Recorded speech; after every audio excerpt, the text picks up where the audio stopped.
ठाणे महानगरपालिका व कोपिनेश्वर सांस्कृतिक न्यास ठाणे यांच्या संयुक्त विद्यमाने भारतीय नववर्ष अर्थात गुढीपाडव्याच्या दिवशी स्वागत यात्रा काढण्यात येणार आहे। यंदाचे स्वागत यात्रेचे 26वे वर्ष असून हा शहराचा उत्सव असून या उत्सवात ठाणेकर नागरिकांनी उत्स्फूर्तपणे सहभागी व्हावे असं आवाहन महापौर शर्मिला पिंपोळकर यांनी झालेल्या बैठकीमध्ये केलं आहे।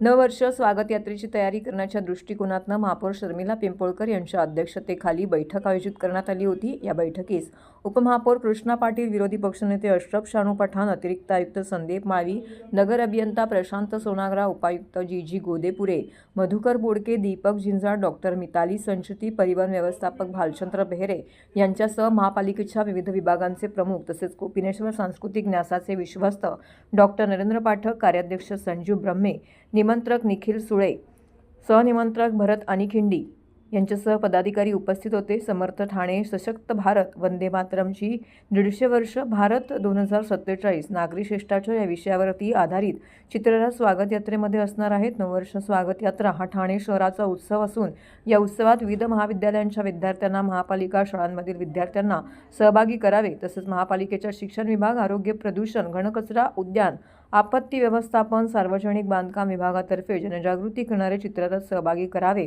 असं आवाहन महापौरांनी यावेळी नमूद केलं आहे। तसेच शहरातील विविध भागातून ज्या उपयात्रा निघणार आहेत त्या ठिकाणच्या परिसराची देखील स्वच्छ राहील याची दक्षता घ्यावी असं त्यांनी सांगितलं आहे।